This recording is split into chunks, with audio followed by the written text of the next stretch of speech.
What's going on, everybody? My name is Podolski, as always, and with me is the amazing guy behind comics again for the third time I think this year already, and he'll probably be back for many more. You know what? I like talking to him. I like to get into his brain a little bit to know more of what's going on with, you know, whatever he's working on, trying to get out there. Because you know what? Joey's an amazing guy, and I appreciate what he does for the indie world, of what he tries to bring out for all of us. Very basic, original content that nowadays is not reharshed into a bundle of stuff that we already know. So, without further ado, Joey Oliveira, welcome back again, buddy. And this time we got a treat for our listeners. And so let's dive right into it because you know what? It's different for you. Uh, as we all know, you're the head honcho of After White Comics, and now all of a sudden you're bringing us a card game.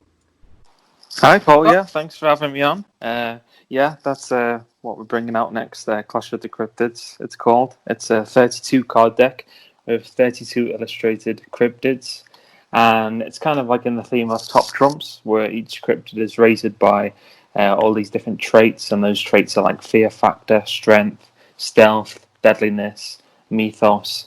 And so yeah, you've got a little bio about each cryptid on there also, and you basically play opposite your friend or family member, whoever you're up against, and you basically call out the trait that you want to call out that you think is your strongest trait, and then it works like Top Trump style, where they'll exchange cards if their cryptid is weaker than the other.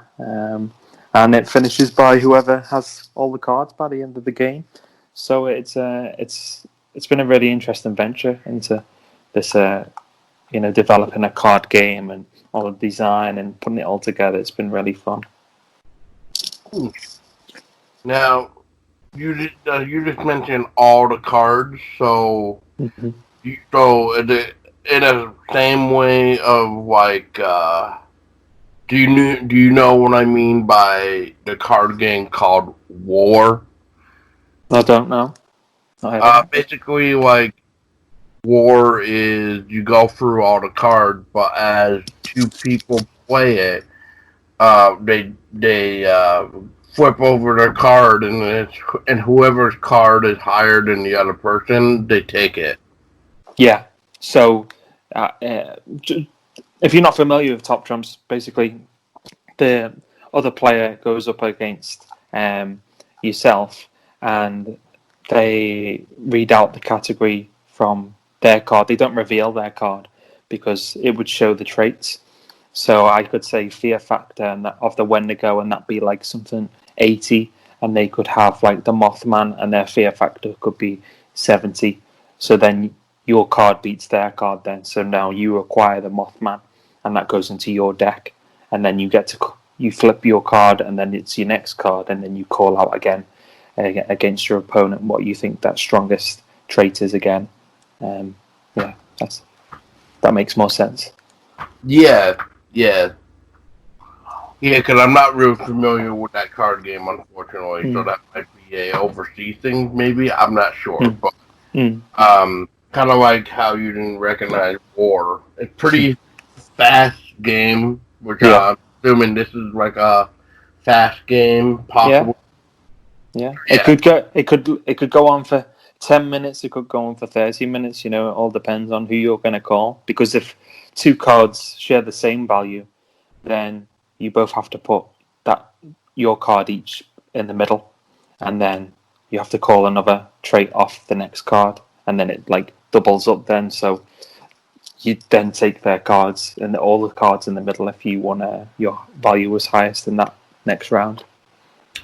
Oh, you just reminded me too. So, like in the card game War, not to cut you off too, but you just reminded me of something too. But so, let's say you and I are playing the War card game, right?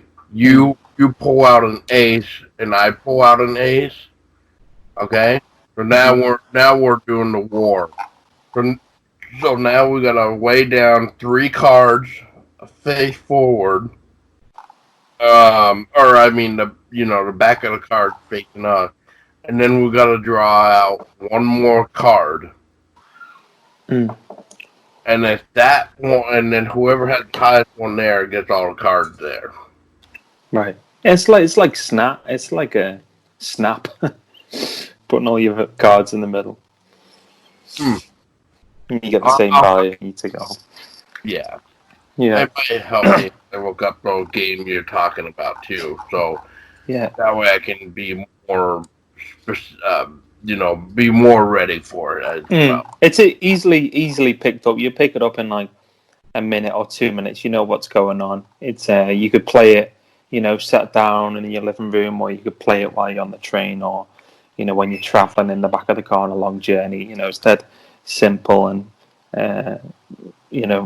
with all the list of cryptids as well, they've got their own lore. They've got all the details about what they are, so that it also makes like a collectible item, because you've got these individual cryptids cards that printed on a high quality card, 350 GSM, and like got a metallic ink for the gold lettering, so it gives it a bit of a shine as well on the cards.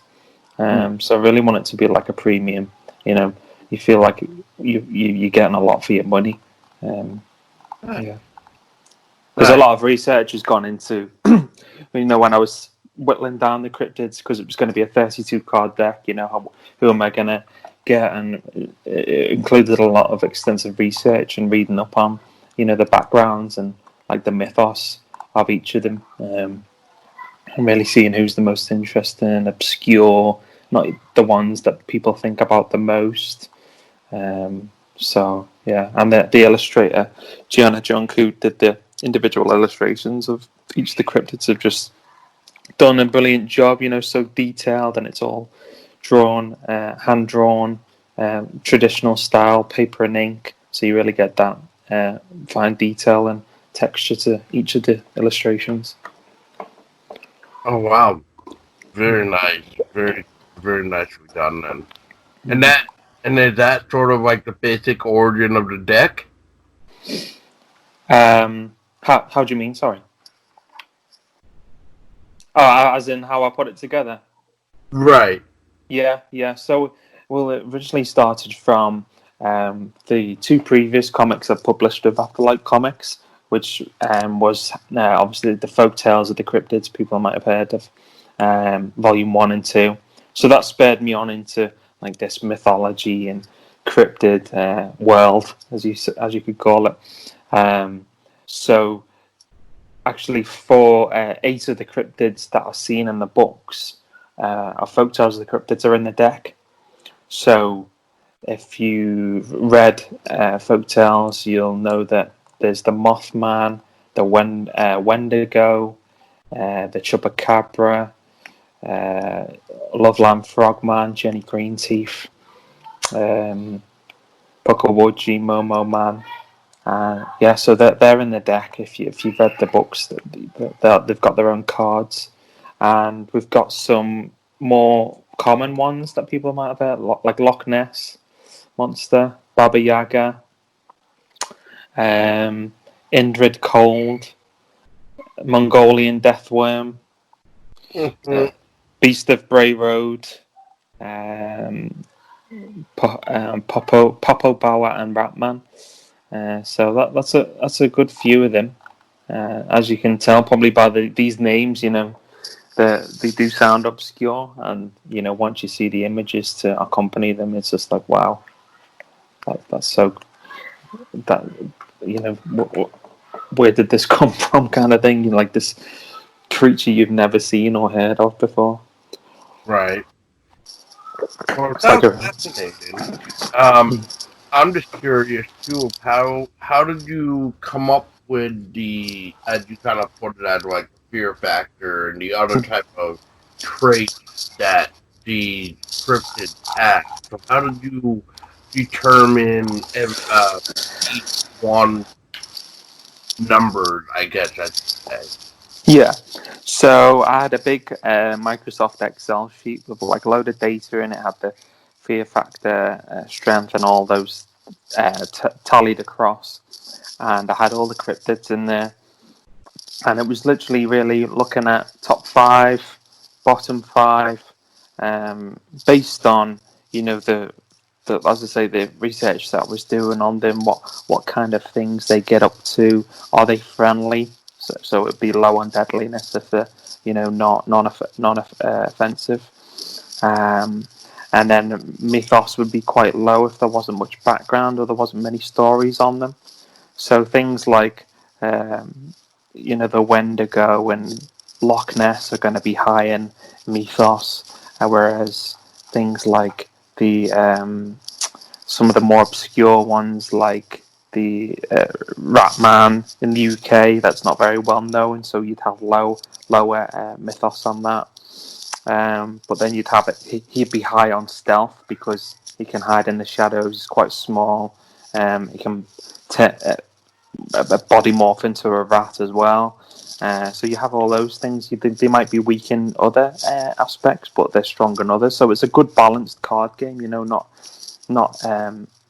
there's not like an overpowerful thing that someone's just gonna win the game every time if they got a certain card. It's a very well balanced game, and that was really important to me because you don't want to just because someone's got two or three good cards, they're gonna win the game every time. So it's all about really about picking the right trait and what you think the other person might have, and it's there's a lot of, as you probably can tell, a lot of thought's gone into it. It's not just to this is a game putting it out there, but it's something, a new idea that I've had, and I've been very passionate about it, and everything I've been passionate about, I put a lot of thought and process into. So this Clash of the Cryptids has been no exception for myself, really.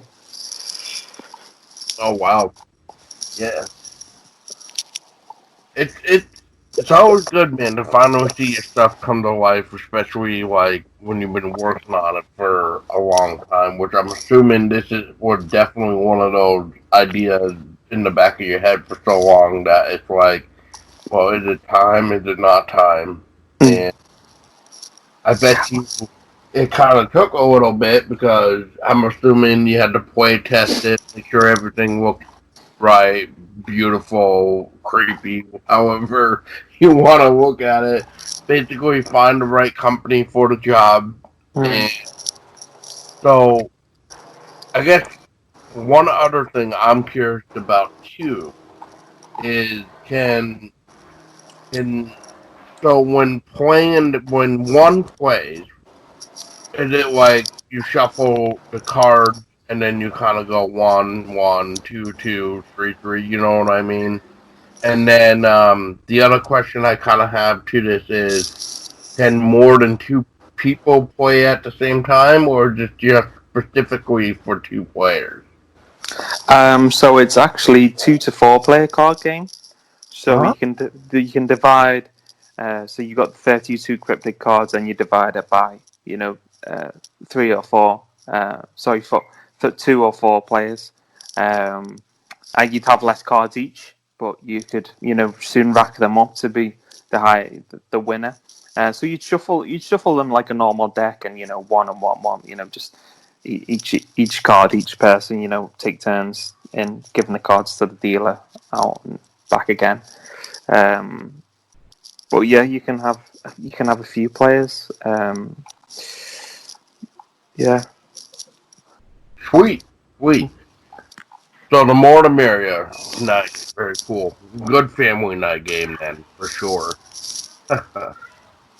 Yeah. Now, now, how about you, Joey? Is there any type of cryptids that are in this game that you absolutely are favorite of? Oh, I mean, it's a bit biased to say because I've written a comic about him, but the Wendigo's definitely up there. Because of Wendigo wood and how much have wrote about that and know the lore about that. But we've also got, the Mothman. That's also a really cool, ominous figure. Probably the most surprising to me, would be the Mongolian Mothman. Sorry, Mongolian Deathworm. It's all blending into one super cryptid, just as I'm looking at them all. But yeah, Mongolian Deathworm, read about stories about that and how it's, travels underground and, just can jump out of it, the ground and take people in. And it's got like this poison venom and, yeah, some nasty, nasty creatures. Very nice. Very cool indeed. Mm. So finally, let's talk about the Kickstarter here. So today, as people are hearing this as well, you've already launched the campaign because of the time difference. So tell us about the campaign. What is the goal that you set for this card game? How long is the campaign running till, and what can we expect for exciting rewards? So the goal is £5,000. That's going towards the production of the card deck. And we've got a few pledges. I thought it's quite common, as we've done my research of tabletop games. They offer a digital option. So we've got a digital deck, so you can get a print and play version of Clash of the Cryptids. So you could print them out yourself on some paper and trade them out yourselves if you've got a good high quality printer. But if you don't, the cards still hold lots of great lore to read through, and even great illustrations. We've got obviously the deck on its own. You get the digital deck with that also. And also on the higher tiers, we've got the deck plus the Folktales of the Cryptids volumes up for grabs as a digital or physical version, bundled in. And then we've got a Clash of the Cryptids deck plus a limited edition gold foil print. So if you've seen the deck, you'll have seen that, the main image on the deck of cards. So that goldish emblem on the front. So you'd have a full A5 gold foil print of that, reflective. And that's just going to be printed for this campaign. So that's a limited edition one. And then right at the top, we've got a collector's bundle. So that's the deck, signed books, folktales, digital versions, the print, and some individual prints of some of the cryptids, small versions. And then the very top, we have retailer bundles as well. So if there's any game shops or things like that would like to stock them, or any gaming groups, or friends and want to share them out with each other, you can. There's options there as well. So and everything, I didn't say before, but the deck's completely finished. The artwork's done. The cards are designed. Well, I'm basically waiting just to send them to print now, really. So we've got October deadline on each of those rewards. So as we launch in July, it gives us 2-3 months to fulfill that, but we should be a lot sooner. Everything's going to be printed in the United Kingdom, so we can keep on top of things. Nothing's going to be imported. We can always look where we are, and we can chase things up that way. So I'm really excited. Very cool. Yeah, this sounds exciting already. The only thing I'm wondering is there an option for like the card protectors, or are these cards going to be like maybe possibly have a chance to become oh god, here we go, laminated? There we go. So when you say card protectors, is that individual? Like the card sleeves, yes. All the cards come in, the 350 GSM box. Is that what you mean? Like, so, okay, so I'm trying to figure out how to explain it. Could maybe UK, well, UK maybe should know what I'm talking about, but let me see. I'll give it a try. So, if you want to kind of keep your cards kind of nice and clean, we get like what they call the card card sleeves, where it's like this plastic little card sleeve thing that you just slip each card in, just to kind of keep the card clean. So do you mean like a big like folder to put the cards in? Is it? Like each card was like in like a plastic, like a plastic protector thing. It's Right. Yeah. Are you asking if we're providing it? Yeah, like, are you guys gonna have like an option for like card protection type of things, or? No, probably not. Probably not, because everything's going to be safely packed into the actual cryptids box, and then it's going to be packaged well. Pretty much as well, if you think about it, that's a lot of plastic for all the individual cards, and I wouldn't want to impede the environment that much by individually plastic wrapping 32 cards in every single deck. It would be a bit much, I think. Yeah.